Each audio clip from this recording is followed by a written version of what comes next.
this is Erin with Cornell Studio Supply, located in the Gem City of Dayton, Ohio. We are a proud sponsor of this episode and the Brickyard Network. Join us June 21st to 23rd with a hands-on workshop with Simon Levin and participate in a rocket kiln wood firing with Lisa Orr. Visit cornellstudiosupply.com to sign up. We are happy to help you with all your pottery and ceramic sculpture needs with the best customer service and world-class workshops. At Cornell Studio Supply, we are owned and operated for potters by potters.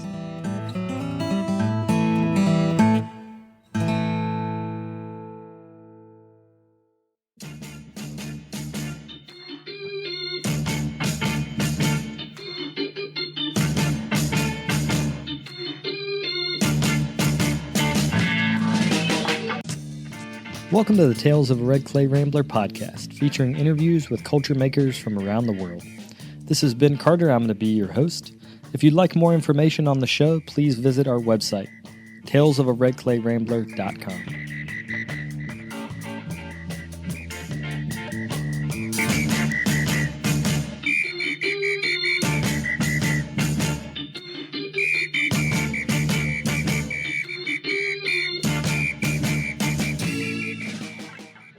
Welcome back to episode 512 of the podcast. Thank you all for tuning in.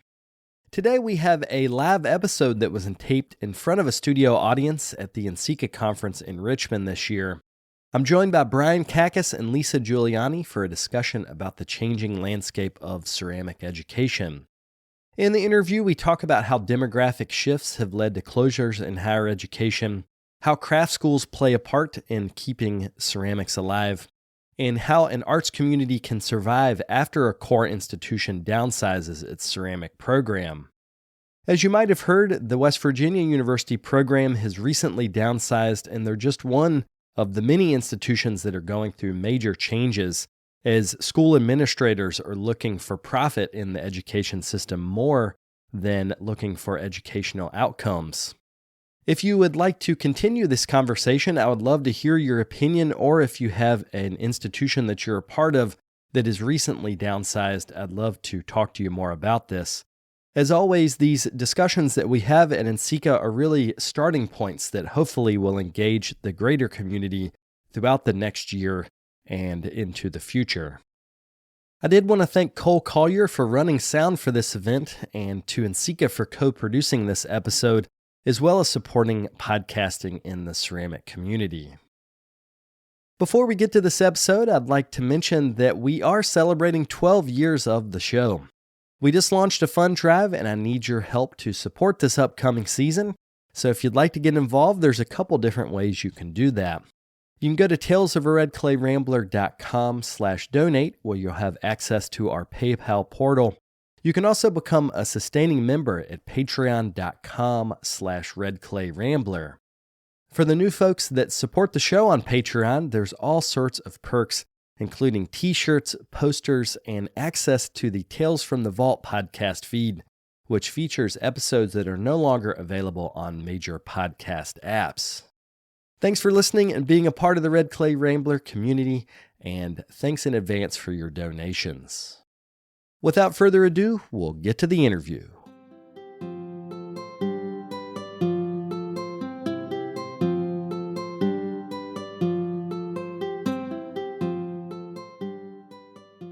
Part of podcasting is making connections. So a lot of what I do is talk to people about their work and try to make connections between people in different places. So today's topic of ceramic education, we're going to be drawing from my co-panelist experience, but we're also going to be talking about online education, traditional craft school education, and then other types of education, apprenticeships, things like that. So to start off, I'm just going to have you introduce yourself so that people can get to know you. So if you can just say where you're from, that would be great. Okay. I am what you do. Lisa Giuliani. I am the owner of Lockhouse Studio in Morgantown, West Virginia. I'm an alumnus of WVU Ceramics, community activist, co-founder of the Morgantown Studio Tour, and a 2024 acre member cohort for the Alliance for Creative Rural Economies. All right, I'm Brian Kakas. I live in Marquette, Michigan, on the shores of Lake Superior. I run the ceramics program at Northern Michigan University. I'm also the president of the Michigan Ceramic Art Association, which is focused in making connections within the state and beyond. I see some hands up in Michigan back there. And then also I own a homestead with an 80-acre farm where my wife and I are working with a market farm and also civic duties and kind of community activism. As you can hear already, both of these folks do a lot of different things. You know, it's not just being an artist or a teacher. You own a bar and a venue. You own a farm. Like, there's a lot of different things. So we're going to be talking a lot about community today, but we wanted to start talking actually about demographics and shifts in kind of the overall population of the United States and how that actually has affected the education system as a whole. So one of the ways that education in the U.S. was funded was through the GI Bill. So you guys probably are familiar with this, but after World War II, there was a tremendous amount of money that was pumped into U.S. service members' educations. And a lot of the sort of famous ceramic stars of that generation, the post-World War II generation, were actually GI Bill participants. So they went to school for free after their service. People like Frances Sinska, who had been in the Navy, was teaching at Montana State. She went on to have two students, Peter Volkus and Rudy Audio. Both were benefited from that. And that's just three people in a small state of Montana that went on to have bigger careers in ceramics, all funded by federal education dollars. As World War II, that generation went on, all of those peoples got married, had children, and the next generation of education benefited from sort of, if you can think about it, when you have a really big generation like the baby boom, there's all these resources that go into that. But then the generation after that, there's less students and there's all this pressure. So I wanted to maybe pass it to you so you could talk about your experience seeing the fluctuations in students and how your university has dealt with that as the natural demographics have changed. I'd say demographics is what we're all up against. Whether we want to talk about the big R1 schools or the smaller state and community schools, we all know that we're engaging with numbers. And numbers are the issues for how many educators are out there. Hands up. Whole sea of them. Lovely. None of our problems are unique to a one place. They are based on numbers and data. And we are seeing, whether it's the Democrats or the Republicans that are in charge, not trying to make this political, but we do see trends in terms of where arts are being cut and where they're being supported and growth is happening. But numbers are one of the big things, I guess, kind of coming right out with to give some information for people. The thing that I've been running into the most from deans and people up above in middle management is the telling you don't have big enough programs, you're not big enough to survive, and you're not outreaching enough or servicing others. The national average for a ceramics undergraduate program is 8 students. And up in the shores of Superior, 18 hours away from here, we're lucky enough to have an average of 12 to 13 students that are ceramic majors, both BFA and BA, kind of as just the average.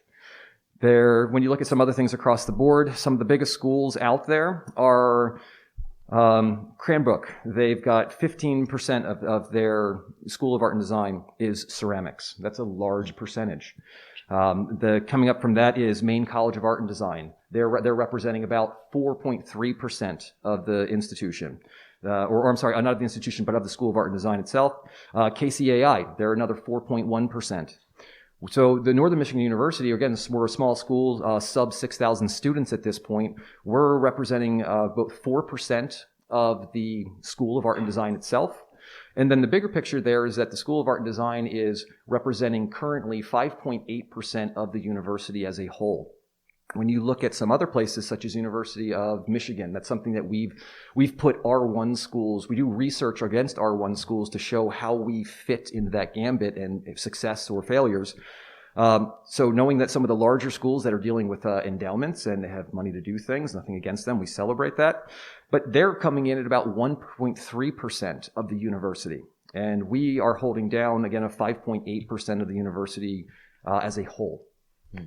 So there are a lot of numbers out there that by doing the research And from talking to colleagues and following up and going to administrative type conferences, you'll start to get more insight to how successful we are as ceramics as these small programs, the value of being a small program. And then furthermore is needing to make connections with what we do and what some of the benefits a ceramics major or a ceramics advocate kind of gets involved with. And some of those things are in the state of Michigan. Sarah Cambenzi was a ceramics major in my program, and she was a state representative, just recently resigned from that. We have a board of trustees that was a photography student and also took ceramic classes. He was also a state representative.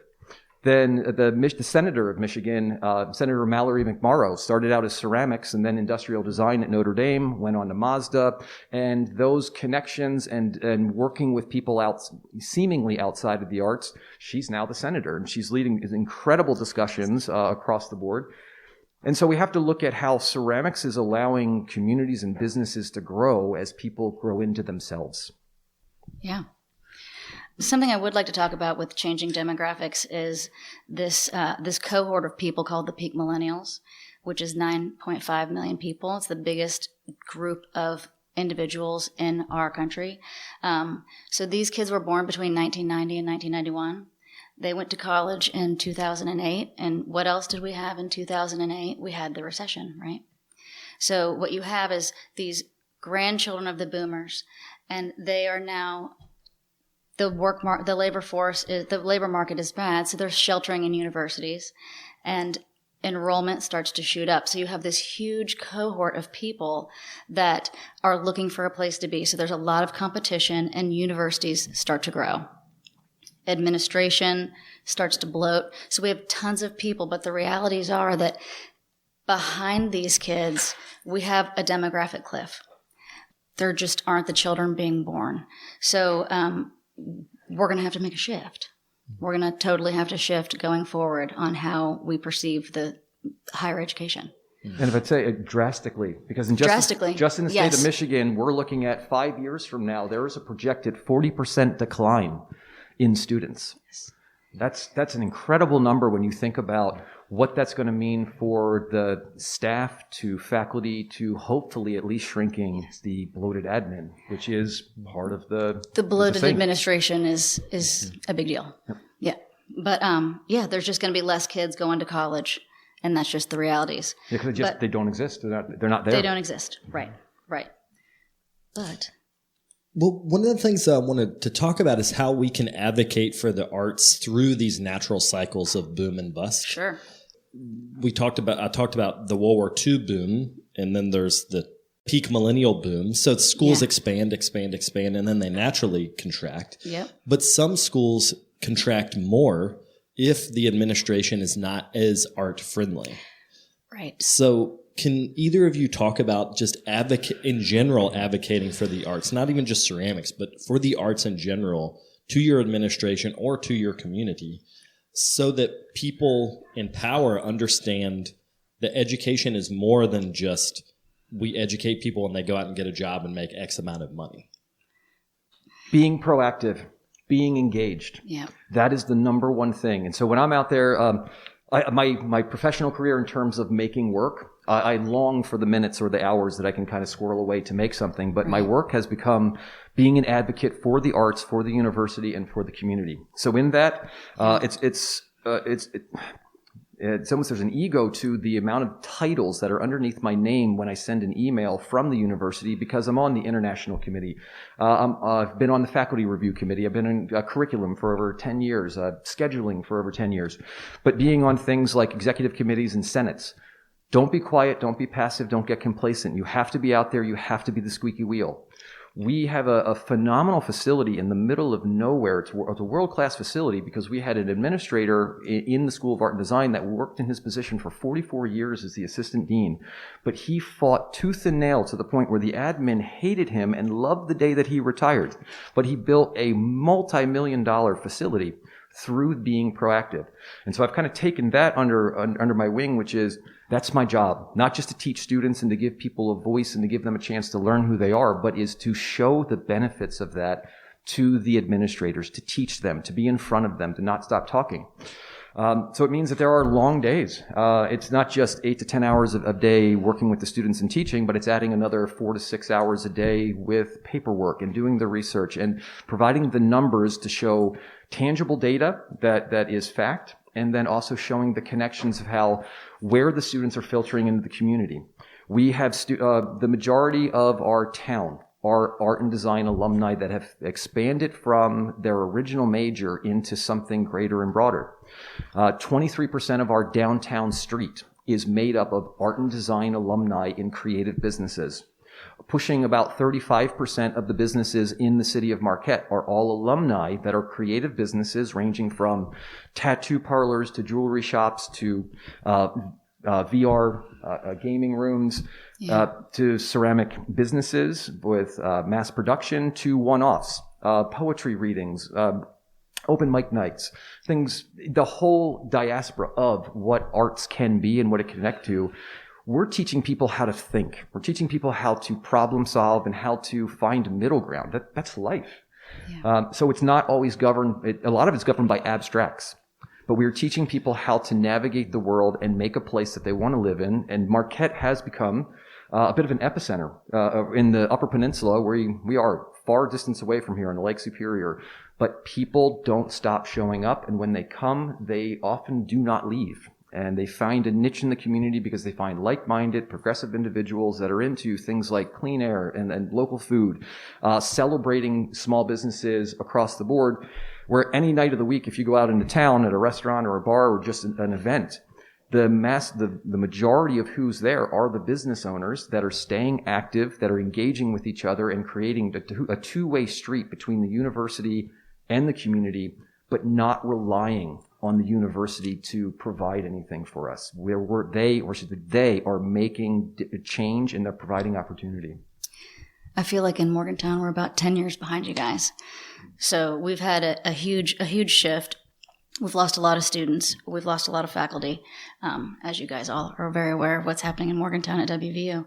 But so we have kind of started the pivot where we are focusing our energy on making Morgantown an arts and tourist destination, because you have to rely on your community. If you want people to stay, you have to give them a reason to stay. And so you have to create opportunities for arts and artists. So that's why I say we're 10 years behind you guys, because we have done this initiative with First Fridays, getting business owners together, having different makers come together so that we can promote the arts through business. It's really beautiful to see what you guys are doing, because we are just slowly behind that. Because at the end of the day, like we are a university town, but you cannot rely on the university to be the savior. Like, you have to bootstrap it and be like, okay, well, if we're going to stay here and we want people to stay here, we need to give them a reason to stay. We need to make this an arts and tourist destination. So when people come and they graduate, they say, would never leave. Why would I leave when we have this community here? When we have all of these amazing people doing these amazing things? Like, why would I ever leave? And then we're trying to use this as an opportunity to get people to not only stay, but also come. So we have the Motown Studio Tour, and a bunch of different artists will come, and we're just showing them our community and showing them how artists can get together and work together as a team and create a beautiful place to be and live. So. And one of the initiatives that happened started right before I got there. I've been at Northern for 14 years now, and seeing it through technically 4 different presidents in those 14 years, and that's kind of an unheard of thing too. That kind of turnover is not normal. But started with the first one that I came into. President Wong, who's subsequently moved to San Francisco colleges, he created two things with the community. One was Northern Initiatives, and the other was called NMU Invent. NMU Invent, I'll start with that one, is a cradle-to-grave process where we take anybody from the community to a student, and they are a series of engineers and designers that help take an idea and turn it into a product and get it into production. From there, they go over to a Northern Initiatives, which is designed to help people understand how to operate business, how to get logo and marketing going for their businesses. And most importantly, they're connecting those individuals, whether they're students or members of the community, with the banks for funding so that they can build the businesses in our community that stay in the work can go anywhere. But it's about making staying in Marquette attainable, living in a small town that's on the shores of Superior, which is an absolute tourist mecca and destination. But it's also a place where we live, and the values that we have kind of get given off to the people that come and visit, and we hope that they take that back with them. So those sorts of programs managed to survive some of the one of our presidents that was on the right side of the world and who was trying to dismantle the programs internally, but they kept the larger organizations together. And now we have a new president that is building an arts corridor through the entire university and making sure that it extends into town, from amphitheaters to public spaces, just ways to celebrate the arts and keep people engaged and make them feel welcome, so there isn't a wall between those two places. But it's also allowing the community to have a say in how things are going. And like, I came from the University of Notre Dame, where it had its own zip code, and then South Bend outside of it is its own other zip code just a mile away. And that South Bend was at the mercy of a large school like that at that day in the 2000s was not engaging or supporting the town, and it was faltering. But at this point, I should say, rather than getting down that diatribe, we are where it is a two-way street, conversations between students, potential students, community members, and allowing everybody to have a voice in our town and how we want to live and what we find of value. Are you finding when students graduate, they really want to stay? The majority of them want to stay. Almost every alumni that I stay in touch with says the same thing. I've been trying to get back there. I want to be in Marquette. That's where I found my people. That's where I found kinship. That was where affirmation occurred, and they felt free to be creative and to take chances. I mean, that's the whole thing. It's always about community. Always. That's what's going to bring you back. That's what's going to keep you there. That's what you're going to lean on when things get hard. In our community now, we've had 4 of our professors are part of the MAPS, which is the Marquette Arts and Planning Committee. We've got people that are in the surrounding townships. My wife works on the township committee and is becoming a township supervisor. We're seeing more students becoming engaged in the place where they live and not just being transient, but having a voice there and engaging with what I call civic responsibility, to step up and be part of it, where our mayor is sub 30. And who previous to that individual was in their 70s. So we have a very different, again, progressive-minded, open to new ideas and ways of treating people. I mean, that's what kind of a big part of it, right? Is like, you want to create the environment you want to live in, right? So like, you have to start being on boards, serving on commissions, running for mayor, city council. Like, if you want an arts community, then you just have to make it. Yeah, you have to make it. You have to be part of it. Yeah. You have to have a voice, and you have to give other people a voice. Give them a chance. The money is there. It is there. Yeah. But you have to, kind of like just with administrators in the institution, you have to be in front of them. If you're going to sit by and wait for somebody else to do the work, somebody else to start the conversation, it won't happen. They're not. But if you have an idea and you just keep pounding it down and keep hammering away at it, people will start to see the vision. Sometimes you have to show it to them and point it out and show them by example. But when you start to show them the example of the vision, people get on board pretty quickly. And then they go, oh, actually, I do have money for that. I have money for you. I've got money for your team. And then it just starts to snowball. And when you're engaging on that level, I think when you have the right folks in there, it's beyond politics. While politics are clearly an issue, if you can drop that and get past the negativity and look at, you're connecting with a person, and if ultimately you can connect with values of how you want to live and what you want that environment to look like, whether it's for your kids or your animals, they're there to connect with you, and they will hear you, and they're there to support you across the aisle. I mean, it is sometimes hard to take politics out of things, but I think the vast majority of people can see eye to eye, and you have to set politics aside, because otherwise you're not going to get anything done. Well, I want to back up from the community discussion and talk about resilience, individual resilience. When we first started talking about this panel, one of the major things was to discuss defunding of schools. Yeah. And we started to think about, how could we talk about this? Could we get a K-12 person to talk about that? Could we talk to a university professor about that? But I also was thinking, like, could we talk to a student who was in a school that went from a thriving school to a school that was really struggling? What would that be like? And we couldn't find the right particular person to be on the panel. But I think what it brings up for me is resilience. Is the ability for us to change the way we think about what we do and where we find support. And I've always found a lot of support in community actions that are not necessarily institutional. So, for instance, when I was a student, I really got into wood firing, like many of us do. And I love wood fire pots, but I really love the wood fire community. Like, I love that I could go show up at a kiln, put in my labor, get shared labor experience out of it, and also have an aesthetic experience.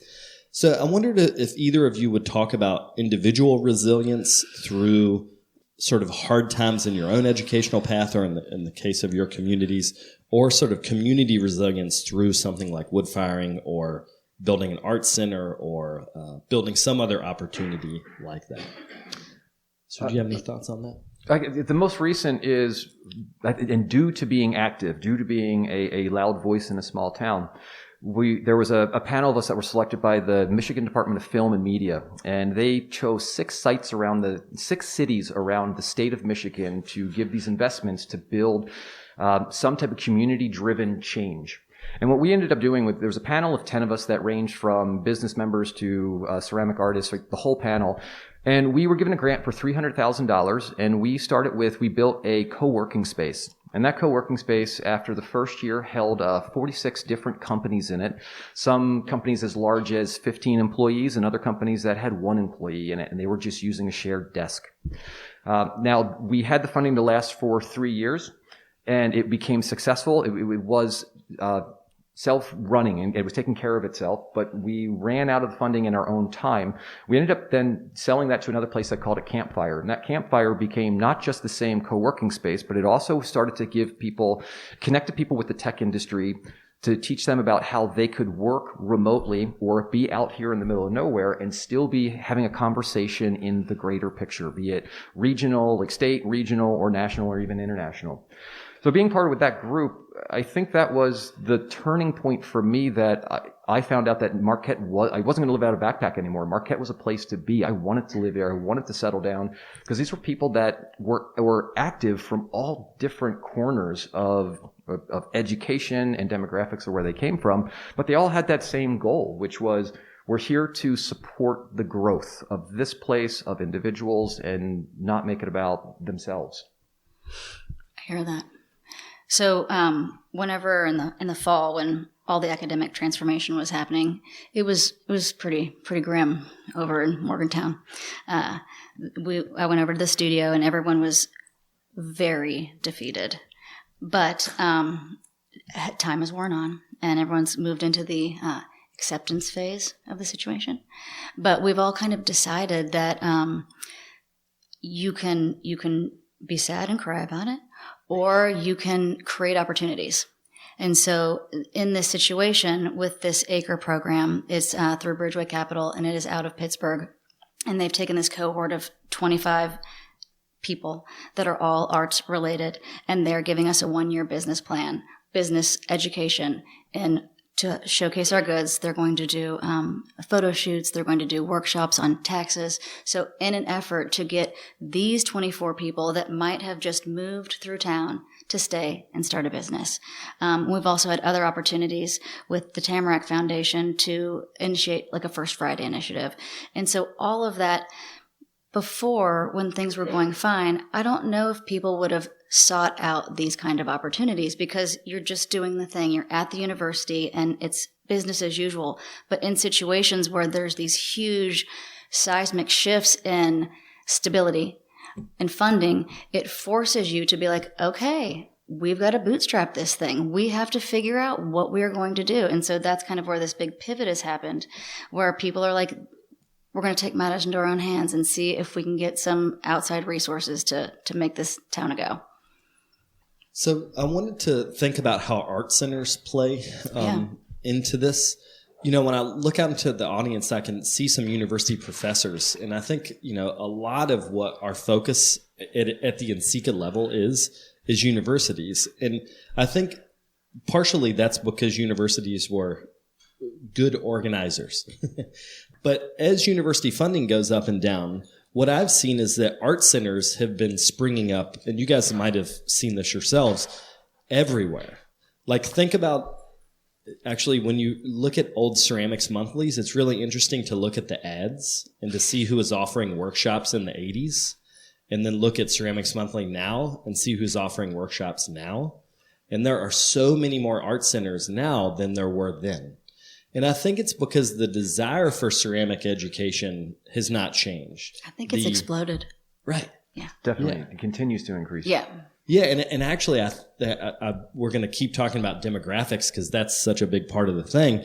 I remember about 5 years ago, I was teaching a lot of workshops, and I noticed that all of the workshop participants had either just retired, and they were part of the baby boomer generation that was retiring, or they were just coming out of college. There was no one in the middle. So everyone was in their 20s or they were in their 60s. And I thought that was so interesting that those two groups of people felt comfortable in an art center. Because one of the things through discussions of equity that have been happening in the field in the last 2 or 3 years is talking about, like, where do people feel comfortable? And this is something that I just want to ask you as audience members is, where do you feel the most comfortable to have an educational experience? It might be in a university. It might be the place that you get a accredited degree, but it might be at the art center down the street where you can take a class that's not graded. There's no pressure.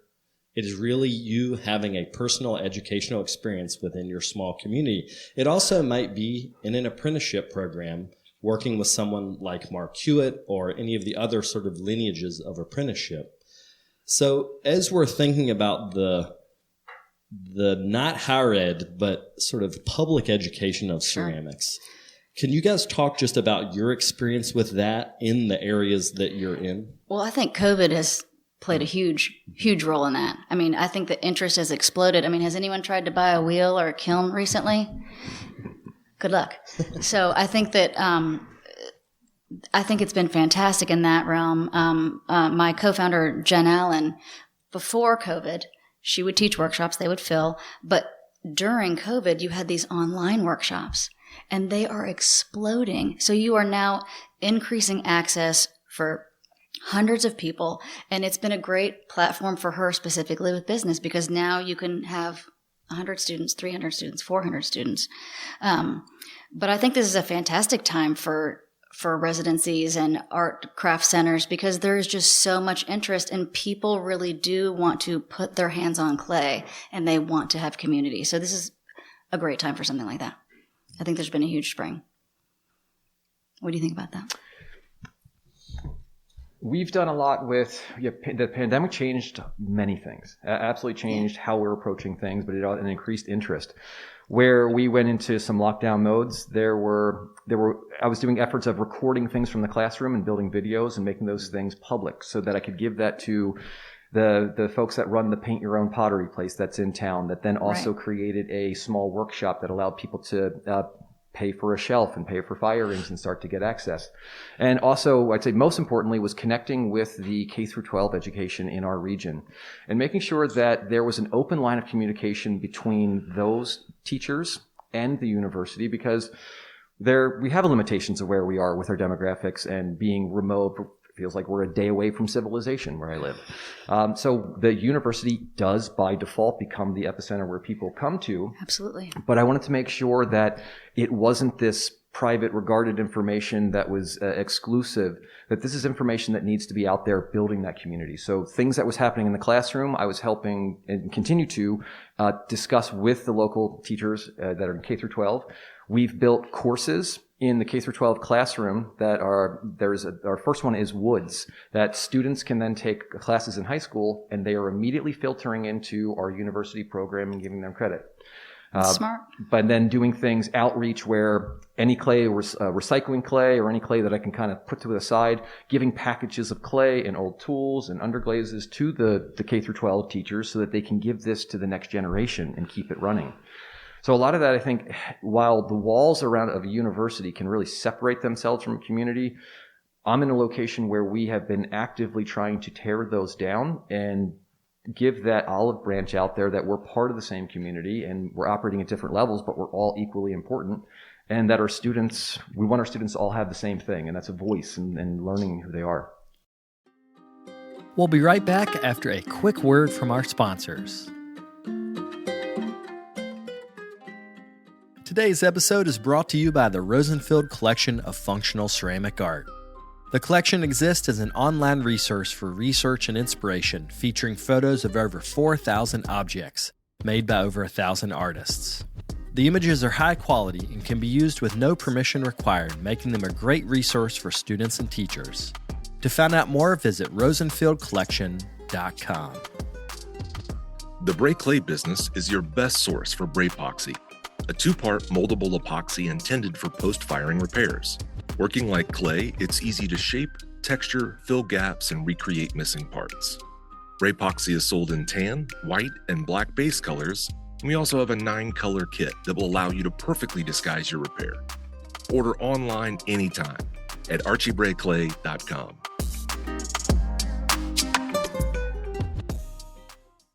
One aspect that I wanted to also ask you about is how online education and social media play a role into this, because I'll just do it now. How many of you have learned some skill off of YouTube in the last month? Okay. So a lot of hands raised. YouTube education is a real thing, but YouTube education is not centralized. So there is no sort of it's the opposite of a university in a way. There is no top-down structure. You make a demo, I make a demo, you make a demo, and then all of a sudden the collective educates the collective. But because of that, the skill building can be really disparate. So you can have someone that really goes down the crystalline glaze rabbit hole on YouTube, and all of a sudden you know a lot about crystalline glaze, but then you might not know as much about business education or, form. Thanks, Julian. But I guess the point that I'm making is a lot of times what the university does is it gives some structure. Like it gives an overarching structure where the curriculum, the student goes from A class to B class to C class. And at the end, you have accumulation of knowledge. So how do you all think through things like online education or social media that people could have that accumulation of experience when the structure itself is kind of all over the place? I mean, that's tough. I mean, I think that those videos are fantastic, and I think they just do a lot to pique your interest. But I think at the end of the day, then you need to pivot and turn to like a craft school or a workshop, because there's just no substitute for the physical hands-on workshop, being able to touch the clay. I mean, you can learn a lot and get really interested in exploring your studio, but if you don't have the skill, it's better to have someone teach you one-on-one, in my opinion. And context. Understanding how it's not just all these different techniques and tutorials. Yes, they're all their own rabbit holes, but if you kind of back out of those rabbit holes, you can see the connective tissue between all of those. And the more and the thing that I see being lost with that education is history and lineage and understanding the locations where who was where doing what when and where that played into what created where we are now, whether it's 1,000 years ago to 100 years ago to 50 years ago to 10 years ago. So that education is wonderful. I implore my students to give them as many resources on our EduCat model or online, the Blackboard that a lot of the universities have, that stresses that they have to go out and be proactive on their own to follow their interest. But the second half of that is they have to bring it back into the classroom so that we can share that with all the other members, the other students that are either in ceramics or broader than ceramics, and which I kind of tend to be almost the most important thing. They tend to light a fire under the ceramics people, under their tail. But it's then extending that history and that knowledge and allowing to build upon that. And not always give all the answers, but to give the context of where that's coming into play, the when, where, and how questions for them. Yeah. It's a great place to garner interest and curiosity and find a direction. Mm-hmm. I like what you said about that. Well, you didn't say it exactly this way, but YouTube is almost like the starter drug. Yes, I was thinking about that. Yes, like yes. it piques the interest. It does. But then what? Yeah. So I think one of the most accessible in terms of financial. We haven't talked about this yet, but I think the other part of this is money. So like, let's say you watch a YouTube video and you're interested in a topic, and you go to your local clay center and you pay $300 or however much for your 10-week class. In terms of the personal financial investment and your time, that's good. You're taking that kind of first step in following it. For you then to go on and apply to a residency, though, that's a whole different thing. Like you have to have a body of work to be able to do that. So I guess what I'm trying to think about too is if social media and these things are the starter drug, like what's the substance of education if it's not universities? Like universities have been the default for the substance of ceramic education for so long, but I don't know if they are going to be that going forward. So how do you guys see that going into the future? That's tough. I mean, we'll have to see how that plays out, but I mean, yes, you can see something on YouTube and see something on Instagram and get interested and then go to your local clay studio, and you can be there for a long time, but that is very different than the education that you'll receive at the university where like all of a sudden resources are essentially unlimited. I mean, think about when you were there and you never thought once of how much this glaze is going to cost me, how much this gas kiln is going to cost the university. You just don't think about that kind of stuff. So I would like to think that there is still a place for the university education because it is such a beautiful education.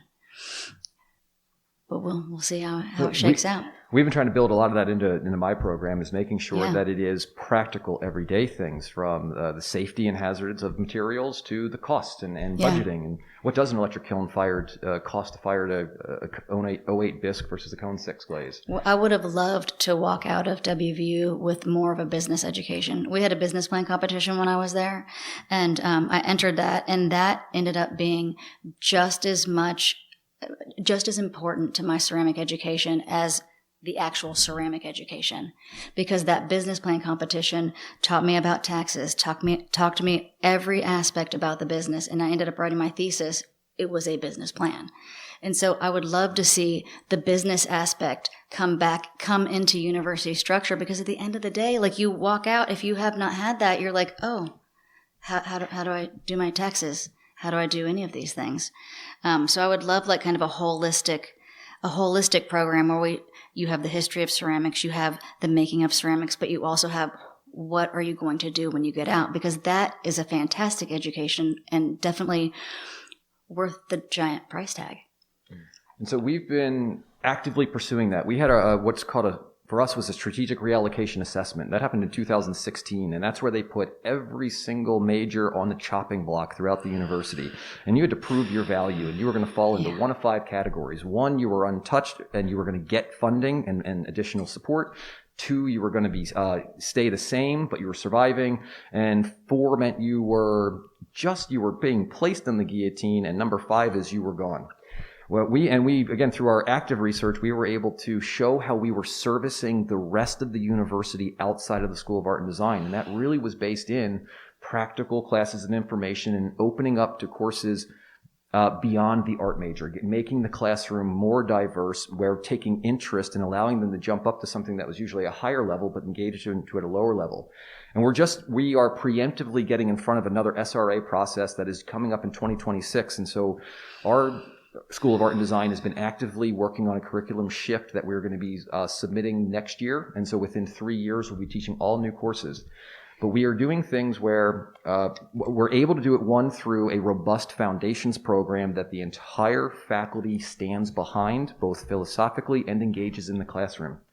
That's our 100 level. And then our foundations in introduction to hand building, introduction to wheel throwing, which used to be 100, have become 200 level. And then our 300 level is what used to be 200 level courses are now open with less or no prerequisites. And we're servicing sustainability majors, environmental science, biology, psychology, business. And we are making sure that, and that's just the beginning point of I have students from every corner of the university in my classroom at this point, from this piqued interest of YouTube University, but now they're coming to get context of either access to the tools or understanding of the implications of working with those materials, either technically or conceptually. But we're making the classes more viable. So like 10 years ago, I removed the Cone 10 program, gas reduction. I still fire it. It's still there for the upper levels, but it is not part of the foundation program or even intermediate projects, because students need to leave with maybe what's going to be the most accessible thing for them, probably an electric kiln. So we've moved to oxidation Cone 04 and Cone 6 so that a student can leave with practical working information and knowledge that allows them to start a business or maintain that practice. I think that's so important, because in my experience, we were pretty much taught to teach. And not every graduate is going to go on to get a tenure teaching track job. So I think it is just so important to have that practical knowledge when you leave, so you don't have to just feel like you're reinventing the wheel all the time. Like, I had to open up an LLC. I had to research how to do it. I did it, and I help friends do it now. But if it was like part of a program, that would be so much easier, because you shouldn't have to, now I need to learn how to do a website. I need to learn how to do my taxes. If it could be woven into the curriculum, people would come out fully formed. Yeah, and we build those things into our capstone courses that teach the greater student body of the School of Art and Design, but also, again, making it accessible for somebody in the sciences to come over.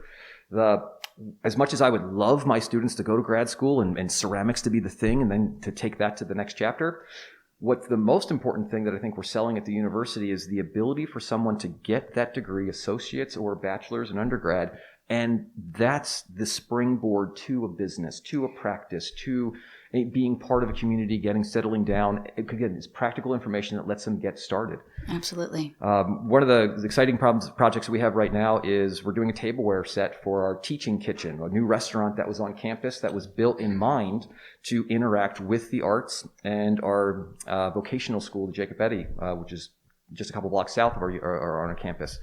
And we have students in there. I have psychology students, environmental science, biology, photographers, a couple clay kids in there. But for the most part, it is people from outside of that has interest. We're working with all the different the executive chefs, the sous chefs.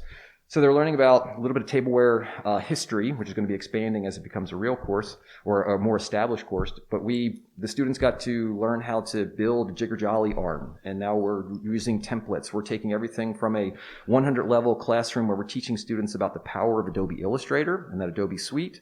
And if you are an analog person, understanding that digital is going to make you stronger. But we're also making sure the digital students are engaged in the three-dimensional, tactile, tangible things so they understand the virtual world. And in somewhere in there, students start to activate each when they find their strengths. So students are running from this high-end procedure of designing something and making it not just stack, but also meet the technical needs of the tableware and meet the needs of the chefs and the recipes, which are also students.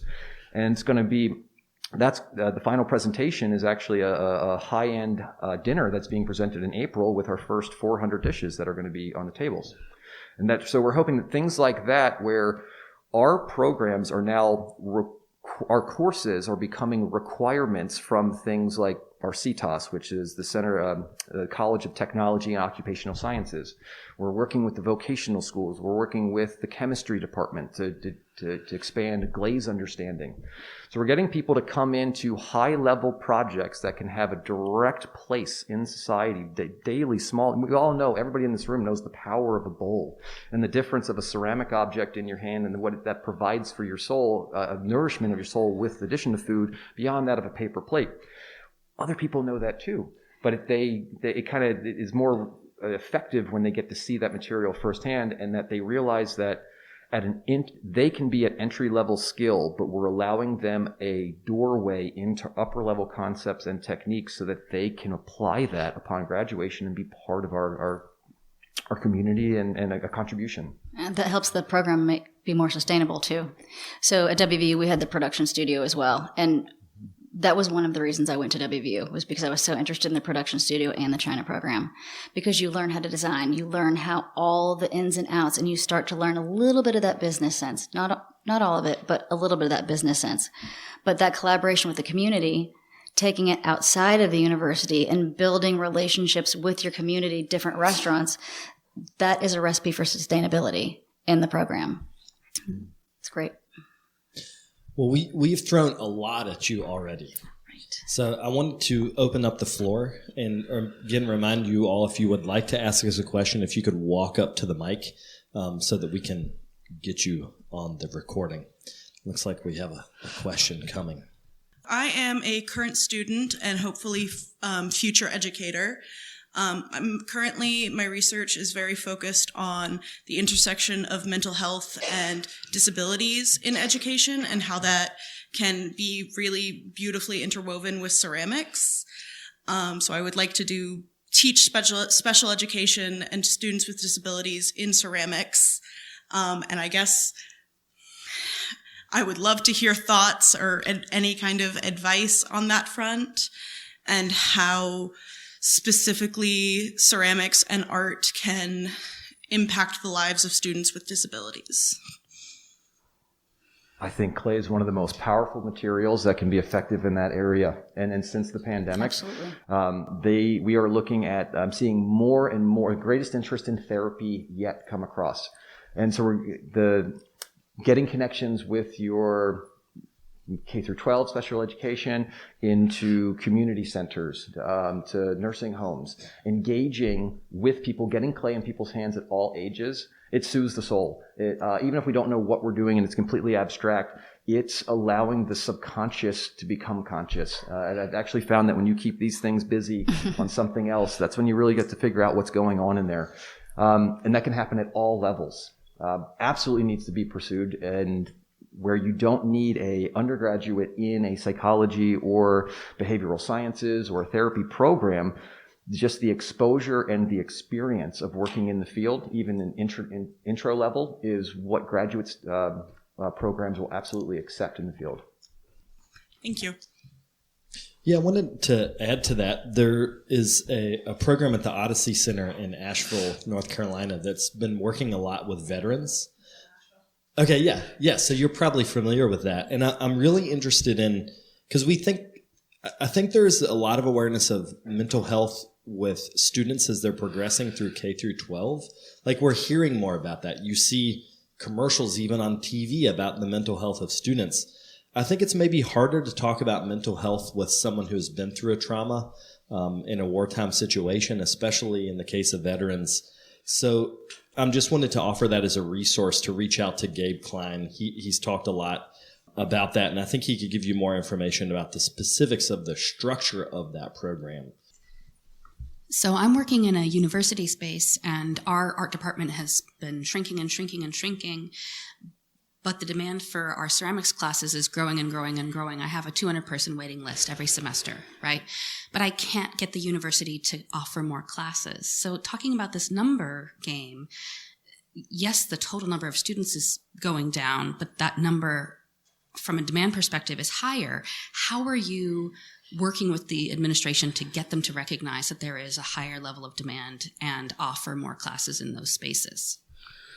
Well, for us in the university, it was literally showing the numbers. If we can show the waiting lists that are a mile long and that there are names that are repeating on that semester after semester, for the most part, we've had an administration that responds to just numbers. And when they see there's demand, they'll allow that to continue forth. It has not been powerful enough to get us more adjuncts or permanent faculty, but it is allowing us to maintain status quo. We're not going anywhere. I also feel like you should maybe go straight to the top and make an appointment with your university president, because you can't rely on the higher-ups in your own department to advocate on your behalf. And so you're going to have to plead your case directly to the top. And track your students. Meaning, what I mean by that is when you have a roster, I was just talking with my students about this earlier, is that I go through, it's almost like a background check, is that I want to know where they're coming from. I want to know what their major is, what their minor is, where they are situated in the world, so I can use that to celebrate who ceramics is servicing, what we're offering. And our middle management, once they see that we are touching base on even 50% of the 177 degrees that we offer at the university, which also seems a little bit inflated, but that shows that we are part of the community. We are in demand, and that it at least has to stay at the minimum. And you can also talk about the economics of it as well. Like, sure, you can only have X amount of classes, you have X amount of wheels, but what you can talk about is what's going to happen with these students when they graduate. Can you get them to stay? Can you get them to start businesses? Can you have them help grow your local economy? Will they go on to be commissioners, mayors, council people? And so if you can kind of plead your case as like, we need these kids and they need a ceramic education and they're going to make our town more vibrant and rich, you can kind of plead your case in other ways, because otherwise it's just a numbers game. Hi there, I'm an undergraduate student in a ceramics program. And basically through the last 2 years, I've watched my program shrink and shrink. We have kind of checked all the boxes. My professors are really great. They're really economically involved, communally involved in the arts councils and making businesses. They're even talking about lineage to the Bauhaus, kind of all of the checking the boxes to do the things to grow. But still we're kind of being put on the chopping block. And so I'm just really curious what a student is to do as we're sitting here watching our professors kind of give their lives and give their effort to grow these programs when, this is our future, and what we're to do when we feel powerless. You're going to have to organize. You're going to have to be loud. You're going to have to let them know. So what does that look like practically, or what did it look like at WVU as things were potentially going to shrink? What could the students do? It didn't save us, but they certainly did band together. They certainly were loud. Because at WVU, a lot of professors were not permitted to speak. It was a part of the contract on the academic transformation, but the students were able to speak, and so they did band together. They did get loud. They gathered. They got in front of the mountain layer, and there were signs. There were marches. When they had the vote, they were outside. They were yelling. They were all together. In the end, it wasn't as bad as it could have been, but it didn't save them. Oh, you have to follow that organization. You're the, not to turn it into like a age-old tagline, but you're the seeds of change. Things get worse before they get better. And there are some institutions that are better off based on whatever the political sphere that's governing them and what their overall lineage is or what their number mandate is. But ultimately, the students have the largest voice at the university. The faculty, in my experience, has the smallest voice. It's the students, it's organization, and it's knowing that you have to go out there and be proactive. You can't, I think we said it earlier today, is that it's not waiting for somebody else to do it. It's going out there and shaking hands and meeting people, getting to know them on a personal level and finding those connections and being loud about it and getting organized, from grassroots efforts to larger ones within roles in politics. But I've seen that our little blue dot in a sea of red up there in the UP is a destination for people that want change and want to make that happen. And there are people that are just binding together from all different factions, and they are starting to have a shared unified voice, and the information and the energy that they can put together helps make that change happen. But it's also like when I was first hired there 14 years ago, my professor or the chair said, it's like turning an oil tanker or even filling an oil tanker. It's either one drop at a time or it is a long, slow curve. But it is fighting tooth and nail, and I think we're at the stage where even if you've been in it for a long time, you have to muster the energy, and we have to find our people, to find our voice, and we have to be loud about it now. You guys are the next generation. And you're the customer. And the customer is always right. So if you band together and if you are loud enough, you will be the ones that drive the change, because they won't be able to turn away because you are the customer. You got to organize. Hey there. I have a couple of quick things. One is I loved you talking about schools moving out into the communities, but I would also second that by saying we're the social service for Missoula, Montana. The University of Montana is, so social services have been so cut that a lot of that, like we noticed that during the pandemic when suddenly all these people weren't getting breakfast anymore, right? And so I think that's something we need to draw more attention to. But I had two questions, and one was, when you're putting so much energy towards service, most faculty are evaluated on their research. And so there's a conflict there, right? So that's one thing I'm sort of curious how you deal with that. And the other is, I think that maybe 30% of our student credit hours in my school are now from online art classes. And you guys have all talked about in person. And I'd love to hear you talk a little bit more about online education, especially in rural states like your own. So I think a lot of that is, some of it is almost pre-governed based on whether it's an R1 or a teaching school. So I'm at a teaching school where with self-governance, not that also exists at R1, where we have the teaching is number one, and then you get to choose professional or service.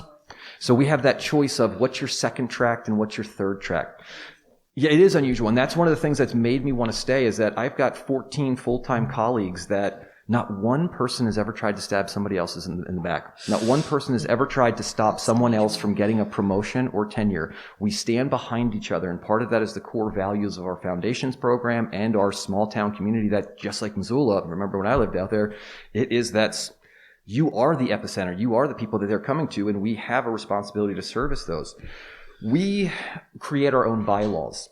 And through our own bylaws, we are assigning a point structure to what teaching represents, from ratings to offerings to professional, from a local to an international show, but more importantly to service. And we're assigning points to and giving things to people that are creating conferences, that are creating exhibitions, that are out there being proactive and providing more services.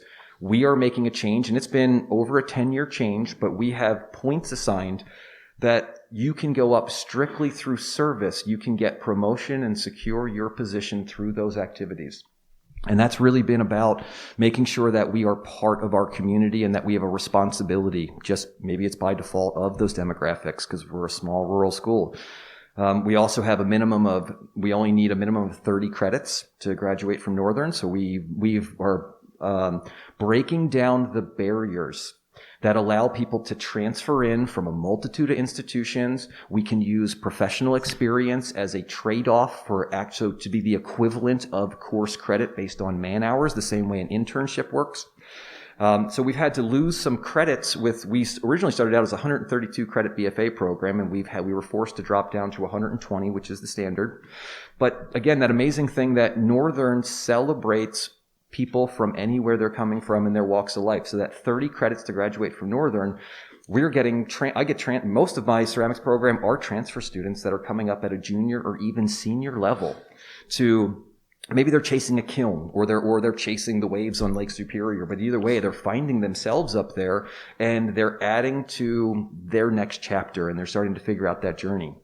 So the teaching school, I always thought it was going to be a stepping stone to an R1 school, and that's what I need it to be. But the teaching school gave me purpose and understanding for how clay impacts all of us and has the potential to. And at this unique institution, we are able to do that celebration. And I think that's part of what's keeping our programs alive, is how they are celebrating and rewarding faculty for being out there and maybe sacrificing their research for social-oriented activities. Is it not possible to talk to your university about switching from just solely being research to also service and community? Because I think there is a case to be made there that when you switch to at least part of that, your arts community and town is going to grow, and that's going to be an economic engine, and then also can provide a circle back to more students that come to your university. Like, I feel like it's been the research for so long, but it doesn't mean that it has to be that way forever, because things are changing. So maybe now is a time to think about what it is that we want to change and then start to advocate for what that actually looks like. And we know that the activity of what's happening in the studio is what drives the students. So that's where I'm actively doing everything I can to squeeze out extra minutes to just either be producing work in front of them in small areas in the classroom, but then also leading by example, which is stepping up to the NCECA board, being part of other just civic things in town, is showing you that you are active. I'm helping the students get shows, and I'm still maintaining my any part of my professional career out there, that I'm still getting those taglines on the resumes to stay active. So we're asking extra effort at this point, which we don't always have that time and energy for, but I think we're at a turning point where it's going to take a little bit more for us to solidify the voice. I've been informed we have run out of time. So I'm sorry we couldn't get to your last question, but I want to thank you all for coming. Thank you.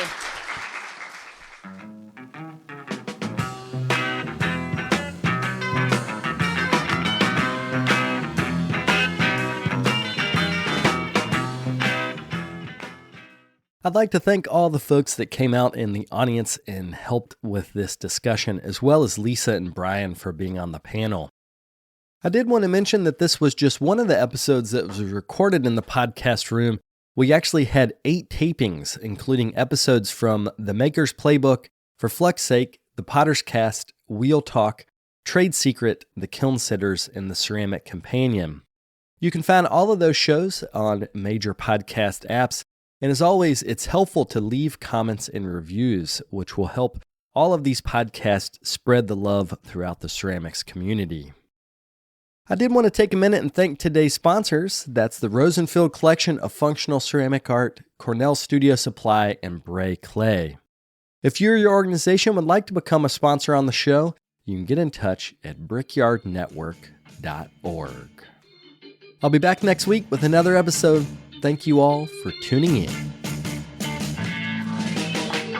If you'd like more information on the artists on the show, or if you'd like more information about the workshops and events that I'll be having in the next couple months, you can follow me on Twitter, Instagram, and Facebook under Carter Pottery.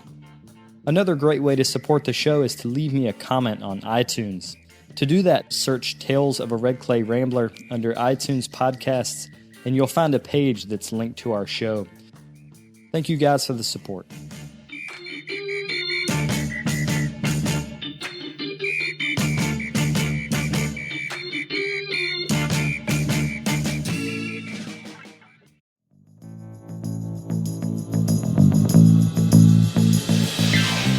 This podcast is a production of the Brickyard Network, an extension of the Archie Bray Foundation for the Ceramic Arts. To find out more about our lineup of ceramic podcasts, visit brickyardnetwork.org.